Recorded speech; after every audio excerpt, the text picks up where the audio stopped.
Hello, నేను మీ Sesha Rao. Why not Pulivendula అనేది Telugu Desam party యొక్క బలమైనటువంటి స్లోగన్. కానీ అది 2024లో కూడా సాకారం కాల. ఎప్పుడు సాకారం అయ్యే అవకాశం ఉంది అనే దాని మీద మనం వివరణ తీసుకునే ప్రయత్నం చేద్దాం. ప్రస్తుతం మన దగ్గర పులివెందుల నుంచి నాయకులుగా ఎదిగినటువంటి సాధారణ కార్యకర్త నుంచి నాయకుడిగా ఎదిగి ఇప్పుడు తెలుగుదేశం పార్టీ ఉపాధ్యక్షులుగా ఉన్నటువంటి పార్థసారథి రెడ్డి గారు ఉన్నారు. ఆయనతో ఇంటరాక్ట్. సార్ నమస్తే. నమస్కారం అండి. తెలుగుదేశం పార్టీ మొదటి నుంచి కూడా నినాదం తెలుసు కదా, అక్కడ ఎందుకని ఇప్పుడు ఇంతమంది మీలాంటి వాళ్ళు ఉన్నారు, ఎందుకని ఇప్పటికి కూడా ఇంకా వైఎస్ ఫ్యామిలీదే కొనసాగుతుంది అక్కడ హవా? అంటే 1978 నుంచి కానీ అంతకు ముందు కానీ ఆడొక పెద్ద కమ్యూనిటీ ఉంది, పెడకంటి రెడ్లు.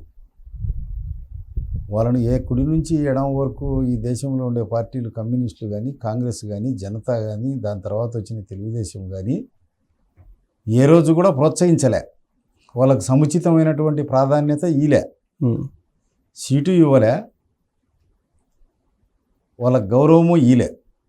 ఏదో పార్టీకి సంఖ్య ఎక్కువనే పనిచేస్తూ ఉంటారు. వాస్తవంగా ఈ పార్టీకి కానీ ఆ పార్టీకి కానీ బలంగా పోరాటం చేయగలిగిన వాళ్ళు ఉండేది ఆ కమ్యూనిటీలోనే. కానీ మీరు చెప్పింది పెడకంటి రెడ్లు అని చెప్తున్నారు కదా, అసలు వైఎస్ ఫ్యామిలీ రెడ్డి సామాజిక వర్గం కాదని చెప్పి ఆ ప్రాంతానికి సంబంధించినటువంటి వాళ్ళు చాలామంది నా ఇంటర్వ్యూలో కూడా చెప్పారు. కాదు అని మేము చెప్తున్నాం. రెడ్లు ప్రవాహం పోయినట్టు పోతున్నారు మావాడే అని వాళ్ళు కల్పించుకుంటున్నారు, వీళ్ళు కౌగిలించుకుంటున్నారు. అది అవసరార్థం కౌగిలించుకోవడమే.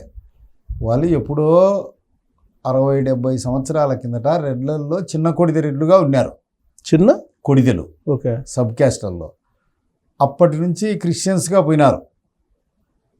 మా బొట్టు లేదు, మా ఆచారం లేదు, మా వ్యవహారం లేదు, మా పెళ్ళి లేదు, మా కర్మకాండ లేదు, ఎక్కడా ఉండదు.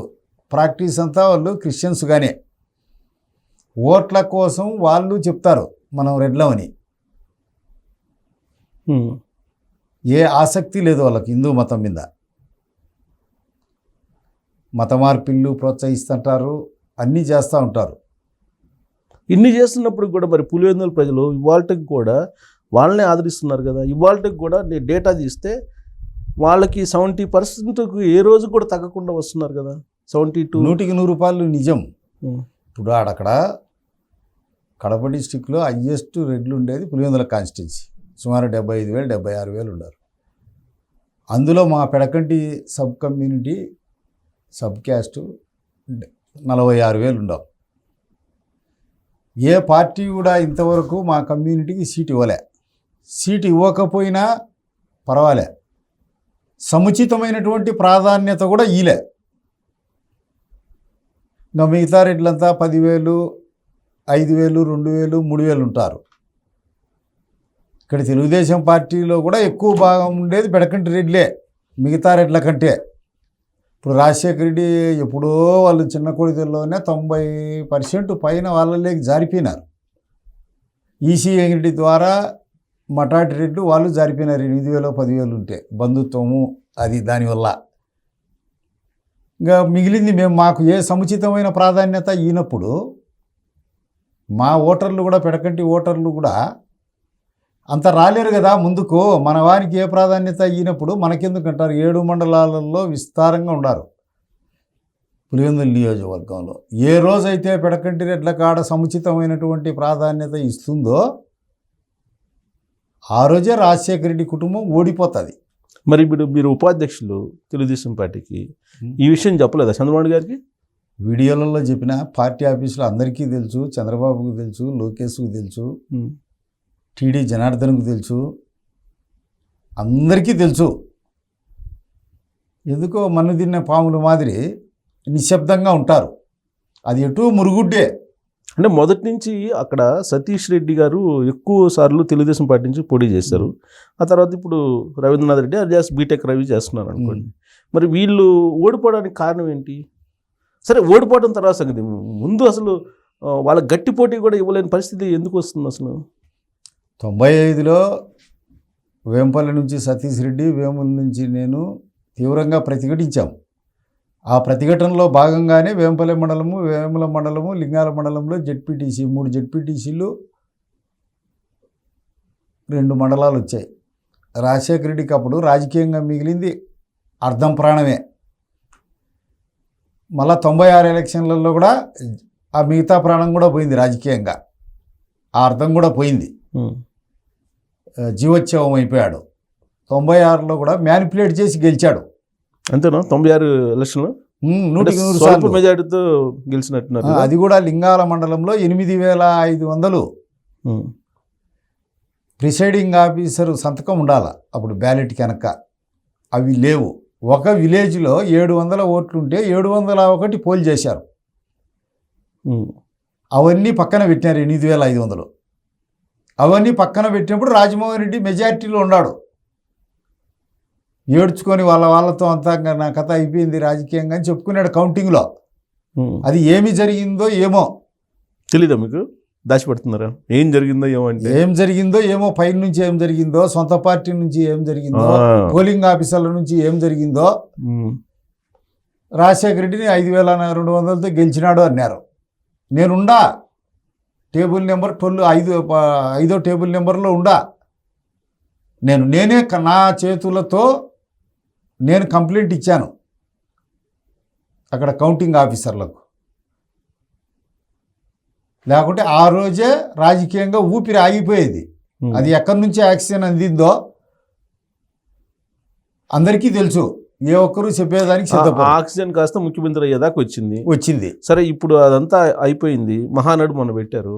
మహానాడు పెట్టిన తర్వాత నుంచి ఏదైనా పరిస్థితి మార్పు కనిపిస్తుందా? వైనాట్ పులివెందుల అనే దిశగా మేము వెళ్తున్నామని మీకు కాన్ఫిడెంట్ కలుగుతుందా? అంటున్నాం కానీ ఒక నినాదంగా మా కమ్యూనిటీకి న్యాయం జరిగే వరకు అది ఎన్నటికీ ఎప్పటికీ కాదు. అట్లయితే మేము మాత్రం పార్టీ ఎవరికి చెప్తే వాళ్ళకి చేసి తీరుతాం. నిష్కర్షగా చేస్తాం, కల్మసం లేకుండా చేస్తాం, డబుల్ గేమ్ ఆడం. ఒకవేళ మాకు నచ్చకపోతే పార్టీకి చెప్పేస్తాం, ఈ క్యాండిడేట్ డబుల్ గేమ్ ఆడుతున్నాడు, వైసీపీ వాళ్ళ కోర్టుగా ఉన్నాడు, మేము చేయం సార్ అని ఓపెన్గా చెప్పేస్తాం.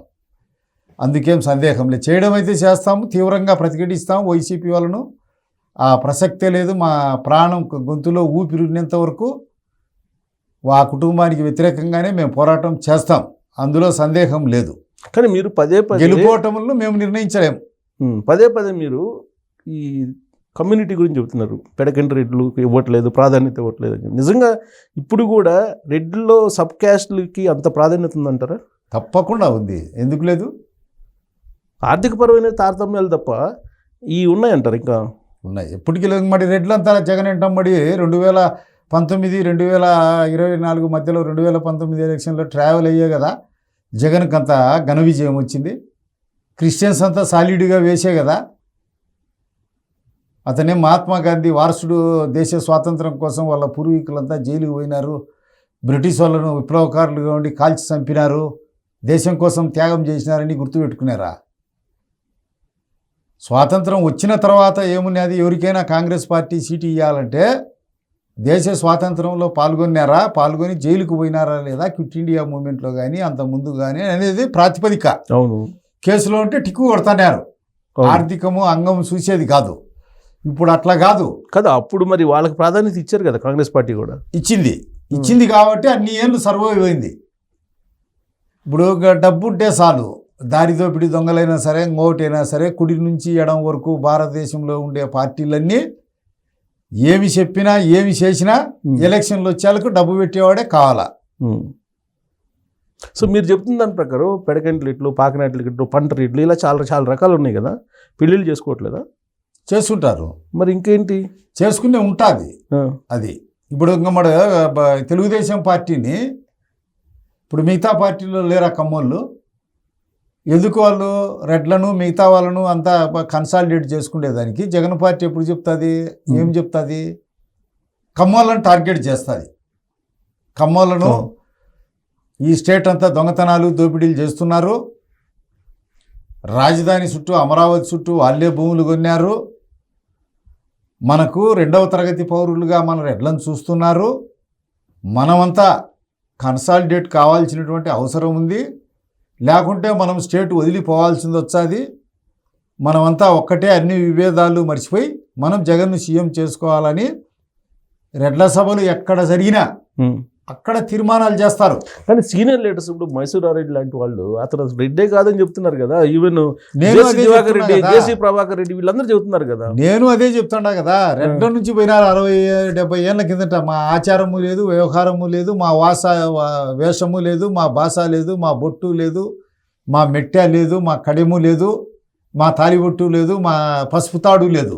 మేము అదే చెప్తాండే. మరి ఎలా కన్సల్టెంట్ అవుతున్నారు రెడ్డిస్ మొత్తం? ఆయన వైపు ఎలా ర్యాలీ అవుతున్నారు? వాళ్ళు చెప్తున్నారు ఓట్ల కోసం రెడ్లమని, ఇల్లు పోతున్నారు, కమ్మలను టార్గెట్ చేసి కొడుతున్నారు, మిగతా వాళ్ళని కన్సాలిడేట్ చేస్తున్నారు.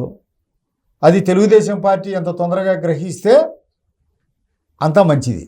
అంటే లాస్ట్లో రెడ్డి అని ఉంది కాబట్టి ఇంకా రెడ్డి ఉంటే రెడ్డేనా అని. వాస్తవంగా రెడ్ల సభలకు, ఓసీ సభలకు నేను ఓసీ చేసి కన్వీనర్గా ఉన్నాను.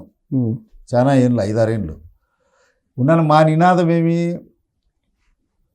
రెడ్డి, కమ్మ, వెలమ, బలిజ, తెలగ, కొండరెడ్డి, కొండకాపు, ఇంకా మరిన్ని చాలామంది వీళ్ళంతా దుర్జయ మహారాజు సంతతి. అందుకే థర్స్టన్ అనేవాడు బ్రిటిష్ రోజుల్లో కులాల హిస్టరీ రాసుకుంటా ఇవన్నీ కాపు కులాలే, వీళ్ళకంతా పూర్వీకుడు దుర్జయ మహారాజు సంతతే. వీళ్ళని తొలి దశలో చాళుక్యరాజులు అనేవాళ్ళు, మలి దశలో కాయస్థులు అనేవాళ్ళు. అందుకు వీళ్ళంతా కాపులే, మళ్ళా కాపులుగా పిలువబడినారు. ఇవన్నీ అందుకు 1851లో ఇవన్నీ జనాభా లెక్కల్లో కాపు కులాల కిందికి వేశారు.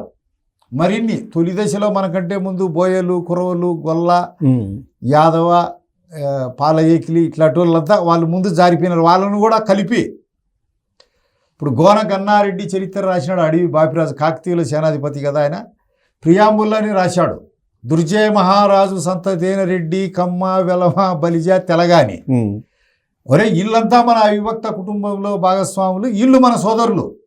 ఎవడైనా మన నుంచి పోయి ఒక మహమ్మదీయుడిగా మారినాడంటే వారికి గౌరవిస్తాం. క్రైస్తవుడిగా పోయినా అంటే గౌరవిస్తాం. మనవాడు కాదు, మన ఆచార పరిధిలో ఉండేవాడే మన సోదరుడు. అంటే ఏం చేశాడు చివరకు? ఏప చెడగొట్టేట్టుగా ఉన్నాడు. మన జగన్ సీఎం కాకూడదని ఇవన్నీ చెప్తున్నారు అని అన్నారు. నేను రెడ్ల సభలకు పోయాను, అక్కడ తీర్మానాలు జరిగేది ఇదే. సో వినే పరిస్థితులు లేరంటారు? లేరు. ఎందుకు లేరు? ఇక్కడ కూడా ప్రోత్సాహం లేదు. ఖండించండి, తెలుగుదేశం పార్టీలో ఉండే రెడ్లు ఖండించండి. మన తెలుగుదేశం పార్టీ కులాలకు మతాలకు అతీతమైంది. అన్ని కులాలు కావాలా, తెలుగు జాతి యావత్తులకు మనం ప్రతినిధులం. అది మన స్లోగన్. ఉండేది కూడా అంతే కదా. వాళ్ళ స్లోగన్ ఇది. ఓపెన్గానే చెప్తారు కమ్మలను టార్గెట్ చేసి అని. ఓపెన్గానే వాళ్ళ అజెండా. ఈ తెలుగుదేశం పార్టీలో పేరుకు కమ్మల పార్టీ. నాకు తెలిసి వాళ్ళకి ఎలాంటి ప్రాధాన్యత లేదు, ఏమీ లేదు వాళ్ళకు. నాకు తెలిసి మిగతా వాళ్ళే ఈ క్యాస్ట్ చూపో, ఇంకోటి చూపో, ఈ పదవో ఆ పదవో తీసుకుంటారు. అంటే చంద్రబాబు నాయుడు గారు, నేను కూడా కొన్ని సందర్భాల్లో ఆయన్ని ఇంటర్వ్యూ చేశాను. ఈ సమాజంలో రెండే కులాలు ఉన్నాయని చెప్తుంటారు. మీకు చెప్పారు లేదు నాకు తెలియదు, కానీ ఒకటి ఉన్నోడు లేనోడు, ఈ రెండే కులాలు ఉన్నాయి అని చెప్తుంటారు. కార్ల్ కూడా అదే చెప్పాడు. కార్ల్ కూడా రెండే ఉండేదని. స్లోగన్కు బాగుంటుంది అది. ఒరిజినల్గా పోయాలకు ఒక సామాజిక వర్గం, ఆ సామాజిక వర్గంలోనే వివాహం ఎందుకు చేసుకుంటారు? విధి తప్పి వాళ్ళు ఇష్టపడితే పెద్దోళ్ళ చేతిలో తిరిగి తెచ్చుకోలేని పరిస్థితుల్లోనే కులాంతర వివాహాలు సక్సెస్ అవుతున్నాయి. దానికి కూడా 2 ఉండాల. పొజిషను, డబ్బు 2 ఉంటే ఆటంకి కాదు ఎవరికి. ఆ 2 లేకపోతే ఇబ్బంది అవుతుంది. సరే మరి క్యాస్టే లేదన్నప్పుడు ఇప్పుడు ఈ రిజర్వేషన్లను ఉపయోగించుకొని ఎస్సీ ఎస్టీలు అనేక మంది ఐఏఎస్లు ఐపీఎస్లు అయ్యారు. మరి వారిని ఎందుకు దళిత వాడల్లో నివసిస్తున్నటువంటి వారిని ఎందుకు పెళ్లి చేసుకోవడంలే? అదే కదా. ఐఏఎస్ ఐపీఎస్ అయితే పై కులాలనే ఎందుకు చేసుకుంటున్నారు? అసలు మీకు ఎస్సీ మాలా మాదిగా కూడా చేసుకోరు, పొర్రపాటున కూడా చేసుకోరు. సో ఇదంతా కుల వ్యవస్థ అనుకోండి. అసలు లేదు అన్నారు కదా మీరు, ఇంకా ఉంది అని చెప్తాను. ఉంది అసలు లేదని నేను చెప్పట్లా. అంటే ఆయన చెప్పేది ఏంటంటే డబ్బు ఉంటే అన్నీ పోతుంటాయి, హోదా ఉంటే అన్నీ పోతుంటాయి, నిదానంగా అనేది ఒకటి. రెండేంటంటే ఇప్పుడు చంద్రబాబు నాయుడు గారు చెప్పేది ఏంటి, అక్కడ మహానాడు పెట్టి దాన్ని బలోపేతం చేసి అక్కడ ఏదో చెయ్యాలి, నెక్స్ట్ ఎలక్షన్ 2024 కైనా వైనాట్ పులివెందుల అనేది సాకారం చేసుకోవాలి అనేది కదా. అప్పటికి అవుతుందా? 2024 అది మంచిదే. 2029 మహానాడు అద్వితీయంగా జరిగింది, కన్నీ విని ఎరుగని విధంగా జరిగింది. చాలామంది జిల్లాలో సమన్వయం లేదు, ఇది సక్సెస్ అవుతుందా, చాలామందికి వచ్చే పార్టీ నుంచి, శ్రీకాకుళం నుంచి వచ్చే దూర ప్రాంతాల నుంచి, సుదూర ప్రాంతాల నుంచి వచ్చే పెద్దలకు అకామిడేషన్ కల్పించగలమా లేదా అని స్టేట్ వైడ్ మహానాడు పెట్టకముందు అందరికీ సందేహాలు ఉన్నాయి. ప్రతి ఒక్కరి మెదడులో 1000 ప్రశ్నలు వచ్చాయి. అన్నింటినీ తల్లకిందులు చేసి ఒక మహోత్సవంలా అద్భుతంగా జరిగింది 3 రోజులు చల్లని వాతావరణంలో. ప్రతిసారి పి జనార్దన్ రెడ్డి, రాజశేఖర్ రెడ్డి, జగన్ వీళ్ళంతా అనేవాళ్ళు పదమై పాడేవాళ్ళు ఆపోజిషన్ వాళ్ళు. చంద్రబాబు నాయుడు విమర్శించాలంటే చంద్రబాబు నాయుడు కరువు కవల పిల్లలు, చంద్రబాబు నాయుడు వస్తే కరువు వస్తుంది అని ఆ మాటను తల్లకిందులు చేస్తూ ఆ 3 రోజులు జరిగింది. ఆహ్లాదకరమైన వాతావరణంలో ఒక కొడైకెనాల్లోనో ఒక ఊటీలోనో చల్లని వాతావరణం. మహానాడు అయితే సక్సెస్ అయింది. ఓకే, మీరు అన్నట్టు లక్షలాది మంది. సో ఇప్పుడు మీరు రాజారెడ్డి కేసులో మీరు ఉన్నారు కదా? ఉన్నాము. నన్ను కాన్స్పిరేటర్గా పెట్టారు. సెషన్స్ కోర్టు, హైకోర్టు, సుప్రీంకోర్టు నా పైన అక్విట్ అయింది. ఎంటైర్ మా ఫ్యామిలీ అంతా లైవ్ పోయారు. రిమాండ్ కాలముతో కలిసి 14 సంవత్సరాలు ఉన్నారు లోపల. రాజశేఖర రెడ్డి చనిపోయే వరకు మాకు పెరోల్ లేదు. నేను మైనింగ్ ఏజెంట్గా ఉన్నాను కడప జిల్లా టిఫిన్ వెరైటీస్కు, బళ్ళారి అరగండోన్లో టిఫిన్ వెరైటీస్కు. మా ఏజెన్సీలన్నీ రాజశేఖర రెడ్డి పీకించాడు. మా గనులన్నీ మూత వేయించాడు రాజశేఖర రెడ్డి. నాకు కోట్లాది రూపాయల డబ్బు రావాలి టిఫిన్ కంపెనీ నుంచి, ఇక్కడ అక్కడ. ఇప్పుడు తెలుగుదేశంలో వైసీపీ వాళ్ళే పంపించారు మాకు అబ్జెక్షన్స్ క్రియేట్ చేయమని. ఎవరో ఒకరిని పట్టుకుండేది, బంధువో చుట్టమో అని తెలుగుదేశంలో చేర్చేది కోవర్టుగా. మాకు ముఖ్యంగా మా కుటుంబానికి అనేకమైనటువంటి సమస్యలు తెలుగుదేశం పార్టీలో ఉండేవాళ్ళే వైసీపీకి కోవర్టుగా ఉంటూ వైసీపీ వాళ్ళ ప్రోద్బలంతో అక్కడ నిరంతరాయంగా జరుగుతున్నాయి. మా మీదనే కంప్లైంట్ చేస్తున్నారు పోయి. అది ఆల్రెడీ చెప్పారు కదా, మహానాడు వేదిక మీదనే చెప్పినట్టున్నారు కదా చంద్రబాబు నాయుడు గారు. చెప్పాడు, ఆయన గంగాధర్ నెల్లూరులో చెప్పాడు. కోర్టులు ఉన్నారు, తెలుగుదేశం పార్టీలో చేరుతున్నారు. ప్రత్యక్షంగా కానీ మీరు ఎలాంటి సాయం చేయొద్దు, పాంకు పాలు పోసినట్టే అవును మన వాళ్ళనే సంపుతారని జరుగుతుంది. ఏ చర్యలేవి నా మీద రిపోర్ట్ చేయని పోయినారంటే మా పార్టీ లీడరు మీరు ఎందుకు రిపోర్ట్ చేస్తున్నారని చెప్పాలి కదా. మమ్మల్నే సంజయ్ అడుగుతున్నారు. మేము ఏ నీళ్ళు లేని బాయిలో దుంకాలా. ఇప్పుడు ఏదో ఆ బైరిటీస్గా ఆ లైసెన్స్లు యాజిటీస్గా ఉన్నాయా లేదని మార్చారా ఇప్పుడు? అవన్నీ జరిగిపోయిన సంఘటనలు. మా ఏజెన్సీ తీసేశారు. మేము లీజులు తెచ్చాం 12 మైన్స్కు. మాకు ఎంతో కోట్లాది రూపాయలు రావాలా. ఈరోజు వైసీపీ వాళ్ళ ప్రోద్బలంతో వాళ్ళు చేసినప్పుడు ఎవరు అబ్జెక్షన్ చేయలే. ఓకే, వాళ్ళు చేసినప్పుడు ఏ ఒక్కరు అబ్జెక్షన్ చేయలేదు. అవినాష్ రెడ్డి, జగన్ అక్కడ చేయించినప్పుడు మొన్నటి వరకు. ఇప్పుడు తెలుగుదేశం వాళ్ళు చేస్తుంటే వాళ్ళు అబ్జెక్షన్ చేస్తున్నారు. తెలుగుదేశం వాళ్ళు మన వాళ్ళ ద్వారా అబ్జెక్షన్ చేస్తున్నారు. అది పాయింట్. ఓకే, మన వాళ్ళ ద్వారా వాళ్ళు వెనక నుంచి ఉండి మరి ఈ వీరాది వీరులు, సూరాది సూరులు వాళ్ళంతా చేసేప్పుడు ఎందుకు ప్రతిఘటించలేకపోయారు? నీటి సంఘం ఎలక్షన్లు ఈ స్టేట్ వైడ్ ఒక కవరేజ్ వెలిగిందంటే, ఇనానిమస్ అయ్యాయంటే పులివెందులే కాదు రాయలసీమ మేము కారణం. ఆ నీటి సంఘం ఎన్నికల రోజు ఏం జరిగింది మీకు తెలుసు. వేముల్లో ఏం జరిగింది? దౌర్జన్యం చేయని వచ్చారు. ఆ దౌర్జన్యాన్ని ప్రతిఘటించాం. ప్రతిఘటించిన క్రమంలోనే కదా ఇనానిమస్ అయింది. జగన్ మీద విశ్వాసం కోల్పోయి టర్నింగ్ పాయింట్ కూడా అదేగా. టర్నింగ్ పాయింట్ కూడా అదే కదా. మరి ఎవడు మమ్మల్ని గుర్తించేవాడు? గుర్తిస్తాం కార్యకర్తలు అధినేత అంటున్నారు. మాకు కూడా సంతోషంగా ఉంది. కార్యకర్తలు ప్రతి ఒక్కరు స్పీడ్ లేదంటారా? స్పీడ్గా లేదంటారా? చెప్పినమైన లేదు. నాకే అతిపెద్ద బాధితుని. కార్యకర్తలు గౌరవిస్తారంటే ఈ స్టేట్లో నా పేరు తెలియనోడు లేడు. అప్పటికి నా అంత క్వాలిఫైడ్ లేడు. నేనేం ప్రాక్టీసింగ్ అడ్వకేట్ను. నేనే అవారా రౌడీజం చేసుకోనో, చిల్లర పనులు చేసుకోనో, రాజకీయంగా పైరవీలు చేసుకునే బతికినోని కాదు. ఒక భూస్వాముల కుటుంబం నుంచి, ఒక రైతు కుటుంబం నుంచి వచ్చినోని. మా ప్రాణాలు రాజశేఖర రెడ్డి కుటుంబం దౌర్జన్యానికి అడ్డం పెట్టి, మా మెడలు వాళ్ళ కరుకు కత్తుల మధ్యలో పెట్టి, గెలిటిన్లో పెట్టి పోరాటం చేసిన వాళ్ళు. ఇప్పుడు తెలుగుదేశం పార్టీ అధికారంలోకి వచ్చిన తర్వాత కూడా ఇప్పుడు వాళ్ళు ఏదైనా చేస్తారనేటువంటి మీకు ఆందోళన ఉందా? తప్పకుండా ఓపెన్గా చెప్తున్నాడు కదా, జగన్ ఓపెన్గా చెప్తుంటే ఆందోళన చెందకుండా ఎలా ఉంటాం? ఓపెన్గా స్టేట్ అంతా వింటున్నారు కదా. పొదిల్లో లేడీస్ను కొట్టారండి, తలలు బగలు కొట్టారు పోలీసులను. అమరావతిలో మన ఆంధ్రజాతికి మూల పురుషుడు గౌతమిపుత్ర శాతకర్ణి, ఆ మహానుభావులు ఉండే కాడ అది వేశ్యల రాజధాని అన్నారు. నిన్నగాక మొన్న వారం 10 రోజుల కిందట తెలుగుదేశం జెండాలు చంద్రబాబు నాయుంది, రామారావుది, లోకేష్ మేము కడితే పీకి జగన్ మనుషులు కాళ్ళతో రాకినారు.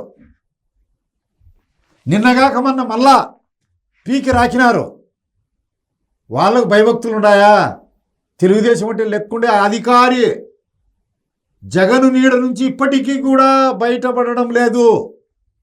ఎవరికి వాళ్ళ అధికారం వచ్చానే ఆనందోత్సాహాల్లో ఉన్నారు. ఎవరి కుర్చీలు వాళ్ళకు దొరికినాయి, ఏ ఒక్కరిని పట్టించుకునే ప్రసక్తే లేదు. ఎవరు అంటే 1 year అయిపోయింది కదా, ఈ 1 year తర్వాత అయినా ఇవన్నీ సార్ట్ అవుట్ అవుతాయి అని చెప్పేసి మీకు అనిపించట్లేదా? ఒక ఉపాధ్యక్షుడిగా, తెలుగుదేశం పార్టీ ఉపాధ్యక్షుడిగా ఆ పార్టీలో ఏం జరుగుతుంది ఏంటి అనేది మీకు అవగాహన ఉంది కదా. ఫస్ట్ 1 yearలో 6 months సరిపోతుంది మొత్తం సెట్ చేసుకోవడానికి. ప్లస్ 2019 నుంచి 2024 మధ్యలో అధికార యంత్రాంగాన్ని ఏ విధంగా జగన్మోహన్ రెడ్డి గారు తన వైపు తిప్పుకున్నారో తెలుసు. మళ్ళీ ఈయన వైపు తిప్పుకోవడానికి ఆయన ప్రయత్నాలు ఆయన చేస్తున్నారు.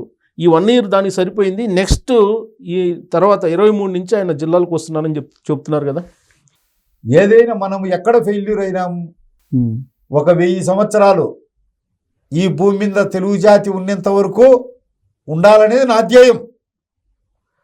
హిమాలయ పర్వతాల్లో గౌరీ శంకర శిఖరం ఎంత మహోన్నతంగా నిలబడి ఉంటుందో ఆ విధంగా ఉండాలనేది నా ధ్యేయం. ఎప్పటికీ అన్నటికీ ఇదే అధికారంలో ఉండాలా. ఈ ప్రపంచంలో ఉండే 24 కోట్ల మంది తెలుగు జాతికి నాయకత్వం వహించే పార్టీగానే ఉండాలా. విభజన గాయాలన్నీ మానుకొని ముందుకు పోవాలా. ఆంధ్రప్రదేశ్ సర్వతోముఖాభివృద్ధి గావించాలా. ప్రగతి పురోగమనంలో ఈ దేశంలోనే ప్రథమ స్థానంలో ఉండాలా. రైతులంతా బాగుండాలనేది నా ధ్యేయం. మా పార్టీ నాయకులు కూడా అట్లే పనిచేస్తారని నేను అనుకుంటాడా. ఇప్పుడు మీరు ఆ కేసు నుంచి బయటపడినట్టేనా? ఇప్పుడు రాజారెడ్డి జీవిత ఖైదు అనుభవించి వచ్చాం. మా దగ్గరికి సున్ను వచ్చినోడే లేడు, భయపడి ఇట ఇసిరి పారేశారండి. కొన్ని ఇన్ని ఏళ్ళ తర్వాత కూడా వాళ్ళే మమ్మల్ని మర్చిపోతే పార్టీ మాకు ఏదైనా చేర్చే ఆ చచ్చిపోయిన రాజారెడ్డో, వివేకానంద రెడ్డో, రాజశేఖర రెడ్డో గుర్తుకొచ్చి మా వాళ్ళ గొంతు పట్టుకుంటారని, మా వాళ్ళను చంపుతారని, మళ్ళా అధికారం పోతే అని. ఓకే, అక్కడ ఉండే సిచ్యువేషన్స్ మొత్తాన్ని గమనిస్తే మీరు ఆల్రెడీ ఒక ఛాన్స్ అంటే 2019లో ఆల్రెడీ ఒకసారి ముఖ్యమంత్రి అయ్యారు ఆయన. మళ్ళా జగన్మోహన్ రెడ్డి గారు వచ్చి అడిగితే ప్రజలు కన్విన్స్ అయ్యి అటువైపు మళ్ళీ పరిస్థితులు కనిపిస్తున్నాయి మీకు? సార్ ఒకటి గుర్తుపెట్టుకోండి, భారతదేశంలో ప్రజలకు జ్ఞాపక శక్తి చాలా కురస. దేన్నైనా మర్చిపోతారు. 1975లో ఇందిరాగాంధీ పెట్టిన ఎమర్జెన్సీని 2.5 సంవత్సరానికి మర్చిపోయినారు. ఎక్కువ రోజులు పట్టదు. రాజశేఖర రెడ్డి అంత దురాగతాలు చేస్తే ఎట్లా అదృష్టం బాగుండి సరిపోయింది. కానీ ఇంకొక 4 సంవత్సరం బతుకుంటే రాజశేఖర రెడ్డిని బండ బూతులు తిట్టనోడే ఉండేవాడు. ఇట్లా అది ఆయన అదృష్టం, మంచి పేరుతోనే పోయినాడు. ఈ దేశంలో ఎవరికండి ఉండేది? సో ఏదైనా సాధ్యం అంటారు. Anything is possible to politics. అంతేలేండి. మన అజాగ్రత్తే మన కొంప ముంచుతుంది. అధికారం ఉండేటప్పుడు ఎవరమైనా అందరినీ అన్నీ మర్చిపోతాము. అధికారం అనేది ఒక మత్తు. ఆ మత్తు నుంచి ఎవరూ బయట వెళ్ళలేరు. చరిత్రలో తొలి నుంచి పరిశీలిస్తే ఆ మత్తు నుంచి ఎప్పుడైతే మనం బయటపడతామో అప్పుడు పార్టీ పరిడవిల్లుతుంది.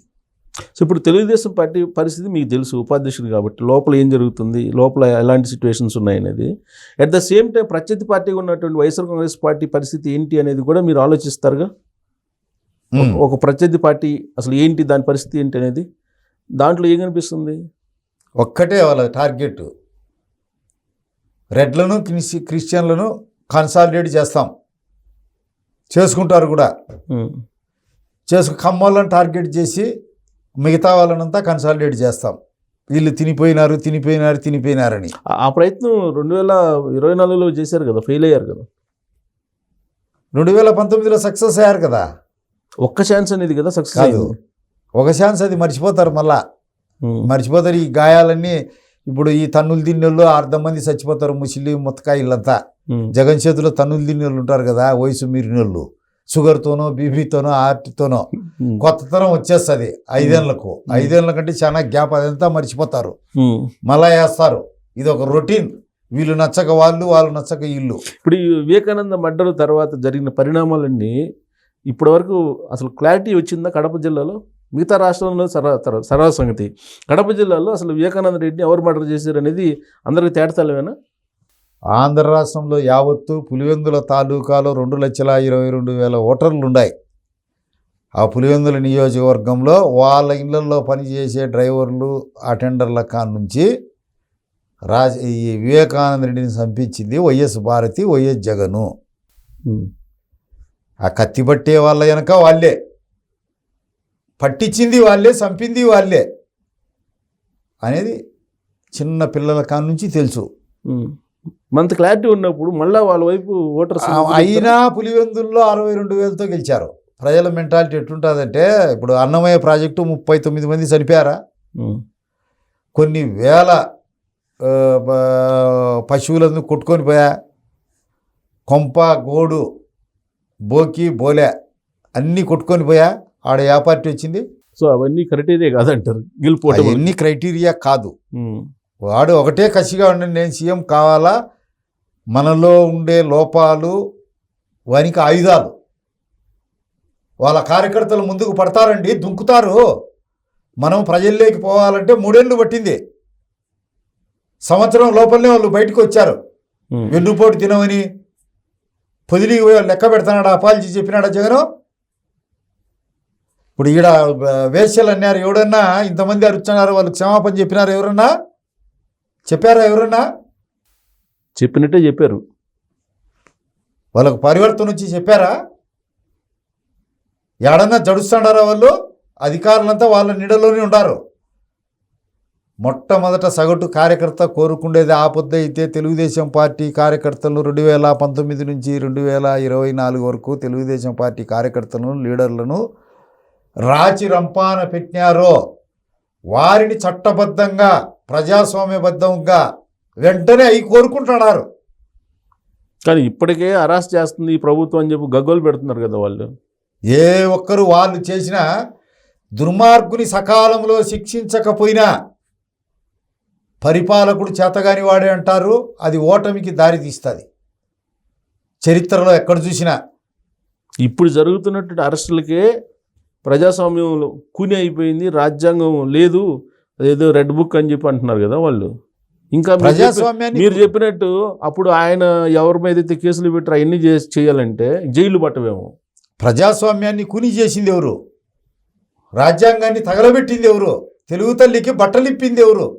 అమరావతిలో జగన్ కాదు, అది పిల్లలకందరికీ తెలుసు. అచ్చెన్నాయుడు ఫ్యాక్షనిస్ట్ ఆ రోజు కొన్ని 100 ఎకరాలు ఆయన స్పీకర్గా ఉండే ఆయన అయ్యన్న పాత్ర వాళ్ళ తండ్రి గారే దానం చేశారు. ఆయన గోడ ఆక్యుపై చేసేదానికి పోతాడా?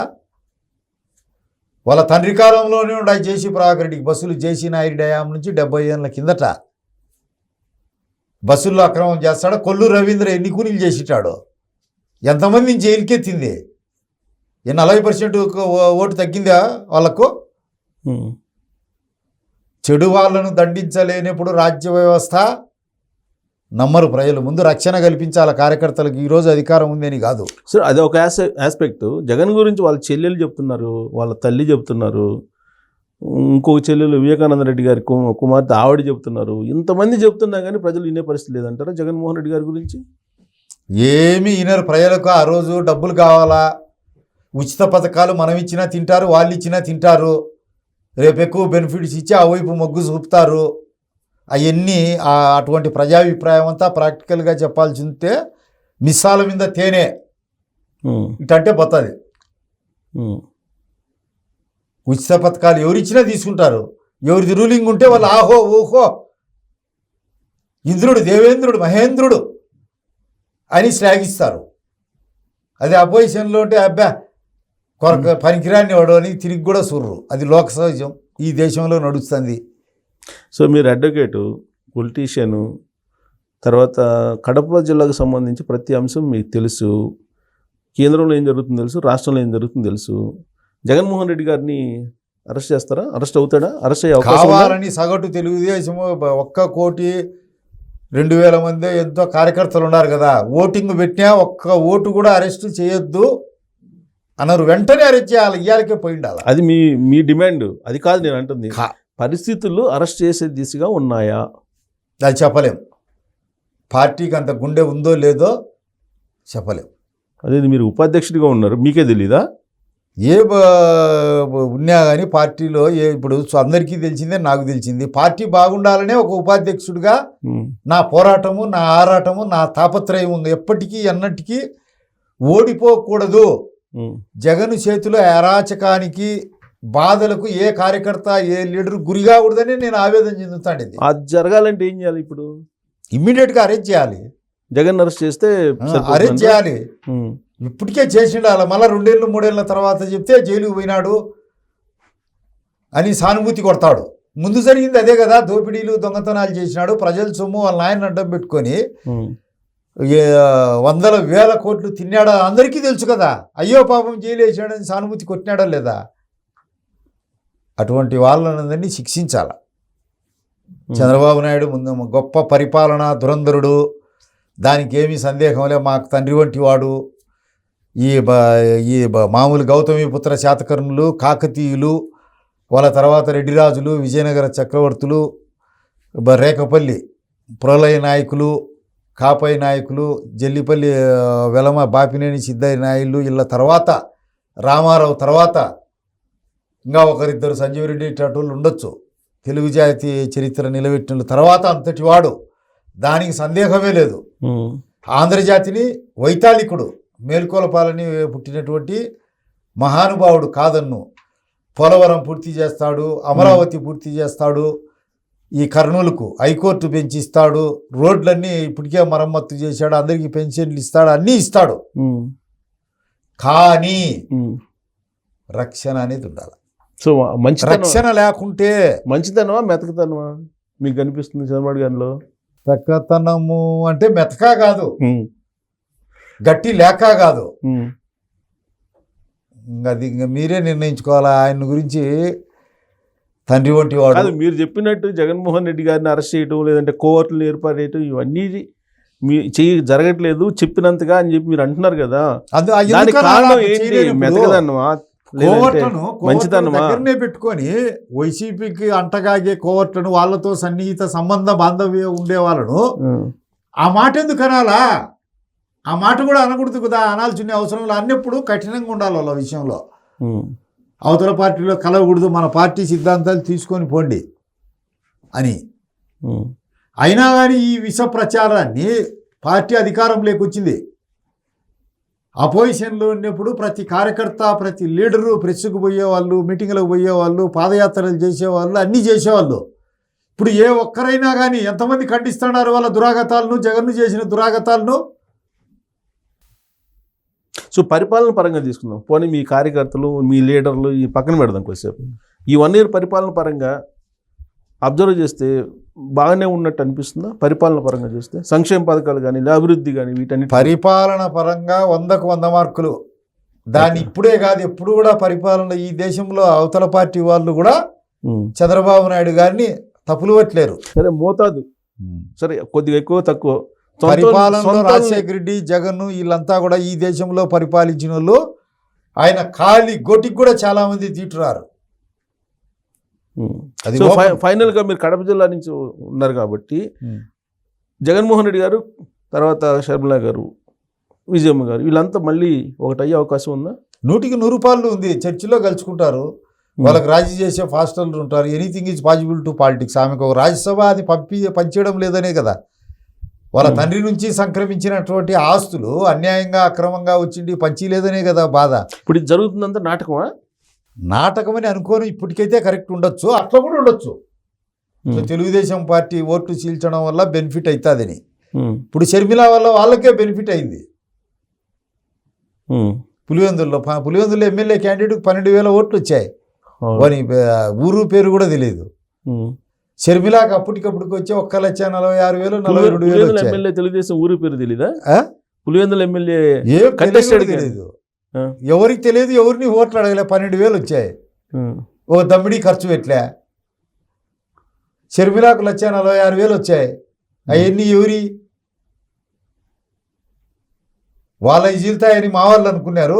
ఉమ్, మాయే పట్టుకొని పోయింది. ఆడ కొంచెం ఆలోచన చేయాల్సినటువంటి అవసరం ఉంది. వీళ్ళు ఇన్నర్గా ఏమన్నా ప్లాన్ వాళ్ళనైతే నేను నమ్మను. ఉమ్, అందుకు తగ్గ సంఘటనలు అనేకం ఉన్నాయి నా దగ్గర. 1983లో రాజశేఖర రెడ్డి అంటే వైఎస్ భాస్కర్ రెడ్డి బావ సివి సుబ్బారెడ్డి ఉమ్, 80 ప్రాంతంలో వివేకానంద రెడ్డి పైనే సమితికి పోటీ చేశాడు కందుల ఓవిరెడ్డి గారి డబ్బుతో. అది అయిపోతానే మళ్ళీ తెలుగుదేశానికే సపోర్ట్ చేశాడు. మధ్యలో పోలింగ్ రోజు వాళ్ళకి టైట్ వచ్చేయాలి ఇడిచిపెట్టినాడు. ఏజెంట్ ఫారాలని వాళ్ళకి ఇచ్చాడు రాజశేఖర రెడ్డికి. ఉమ్. అట్లా ఒకసారి 2 సార్లు కాదు, చాలా చోట్ల జరిగింది. సో నమ్మడానికి లేదు. నేనైతే నమ్మను. ఇప్పుడు సతీష్ రెడ్డి గారు ఉన్నారు కదా, ఆయన ఏంటి మళ్ళీ రీబ్యాక్ అవుతారా? ఏమో చెప్పలేం. మేమంతా నిలబెట్టాలని చూసాం. తెలుగుదేశానికి 4-5 సార్లు పోటీ చేసినాడు. భీకరంగా తన శక్తి మేరకు పోరాడినాడు. ఉమ్, మేము కూడా అప్పుడు కష్టపడి సపోర్ట్ చేసినాము, కలిసి మొదలు పెట్టినాము. ఇప్పుడు ఏంటి పరిస్థితి? ఏం మరి ఆయన అవతల పార్టీ లేకపోయినాడు. అదే అక్కడ ఉన్నాడు, మళ్ళీ రీబ్యాక్ అవుతాడా అంటున్నా. నేను చెప్పలేను. I don't say. నాకైతే ఆ నమ్మకం లేదు తిరిగి వస్తాడని. ఉమ్. చాలా వ్యతిరేకించాడు కదా వైఎస్ ఫ్యామిలీని అతను. అదే నాకు ఆశ్చర్యం. ఉమ్, ఇప్పుడు వేలుపుల్లో జరిగినటువంటి సింగిల్ విండో ఎలక్షన్లలో ఇప్పటికీ ఆ కేసు ఉంది. రాజశేఖర రెడ్డి గవర్నమెంట్ పెట్టిన కేసే. ఉమ్, ఆ కేసులో జ్యుడిషియల్ ఆఫీసర్ కూడా సస్పెండ్ కాదు, టర్మినేట్ అయిపోయింది. 22 సంవత్సరాలు 25 సంవత్సరాలు ఇప్పటికి కూడా వాయిదాలకు తిరుగుతున్నాడు ఉమ్. ఆ కేసులో. ఎక్కడ బెండ్ అయ్యాడు? బెండ్ అయ్యి ఎక్కడ? అక్కడ వయసు బెండు కాదు, పార్టీ నాయకత్వంతోనే పైన ఏదో భేదాభిప్రాయాలు. ఈయన నన్ను గౌరవించలేదని, ఉమ్, నీకు గౌరవించే కదా అన్నిసార్లు సీట్లు ఇచ్చాము, ఉమ్, నిన్ను ఎమ్మెల్సీ చేశాము, నిన్ను డిప్యూటీ స్పీకర్ చేశామని పార్టీ. ఉమ్, ఆయన పోవడం బాధాకరం. ఇంకా ఆ రోజే చెప్పాం, పోయే రోజు నీకు మాకు ఎలాంటి సంబంధం లేదు, నీ సిద్ధాంతం వేరు, మా సిద్ధాంతం వేరు. తిరిగి రానంత దూరం పోయినావు, తిరిగి చూడలేనంత దూరం పోయినావు. చాలా రోజులు కలిసి ఉన్నాం, ఉమ్, సెలవు మిత్రమా అని చెప్పేచ్చినాం. ఉమ్. అసలు మీ పార్టీలోనే కడప జిల్లాలో కొంతమంది, నేను పేర్లు ప్రస్తావించను కానీ, కీలకమైనటువంటి వాళ్ళే వైఎస్ఆర్ కాంగ్రెస్ పార్టీతో టచ్లో ఉన్నారు అని అంటారు. నిజమేనా? 100కి 100 రూపాయలు. దానికి అదే కదా నా బాధ అంతా, నా రోదన వేదన, ఉమ్. నా ఏడుపు అంతా అదే కదా. మనం ఐడెంటిఫై చేయట్లేదా, లేకపోతే తెలిసి కూడా అలా చూస్తున్నారా? తెలుసు, ఉమ్, తెలిసినా పోవడం. చెప్పినంత శిక్షించేది లేదు దీంట్లో. ఉమ్, అది పార్టీకే వినాశనానికే దారితీచ్చేది. గుడగుడ శబ్దం కుండకు చేటు. ఉమ్. సో కడప నుంచే ప్రక్షాళన ప్రారంభం కావాలంటారు. కావాలి, పులివెందుల నుంచే కావాలి. ఆ పార్టీకి అన్నీ తెలుసు, మనం ఏం చెప్పాల్సిన అవసరం లే. అనేక రకాల సర్వేలు ఉంటాయి, IVRS తీసుకుంటున్నారు ఇప్పుడు. సో కాబట్టి పులివెందుల నుంచే ప్రక్షాళన స్టార్ట్ అయితే తప్ప వైనాట్ పులివెందులు అనేది సాకారం కాదు. సో చంద్రబాబు నాయుడు మీద నమ్మకం లేని కార్యకర్త ఎవడూ లేడు. లోకేష్ మీద అభిమానము నమ్మకం లేనివాడు ఎవడు లేడు. మా ఫ్యూచర్, మా ఉదయించే సూర్యునిగానే భావిస్తారంతా. పార్టీ బాగుండాలనే. అవతల దుర్మార్గుడు కాబట్టి శిక్షించాల్సినటువంటి విధంగా శిక్షించడంలే. అపోజిషన్లో ఉన్నప్పుడు చెప్పిన మాటలు ఇప్పుడు లేవు. ఎవరు కుర్చీ దొరుకుతానే వాళ్ళు ఆ కుర్చీలో రిలాక్స్డ్గా కూర్చున్నారు. అర్థమైంది, మీరు చెప్పింది అర్థమైంది అని బాధ. ఫైనల్గా పార్థసారథి రెడ్డి గారికి ఏ పదవి ఇస్తే న్యాయం అని మీరు అనుకుంటారు? చంద్రబాబు నాయుడు గారు, లోకేష్ గారు, నాకు ఏది సముచితం అనిపిస్తుందో వాళ్ళకు తెలుసు. రైట్, మీ ఆవేదన అర్థమైంది. మీ సేవలను గుర్తించి తగిన పదవి ఇస్తారో చూద్దాం. సో ఆ పులివెందుల నుంచి ప్రక్షాళన ప్రారంభం కావాలని చెప్పి మీరు డిమాండ్ చేస్తున్నారు. అక్కడి నుంచి చేయాలని కోరుకుంటున్నాం. Thank you very much. నమస్తే.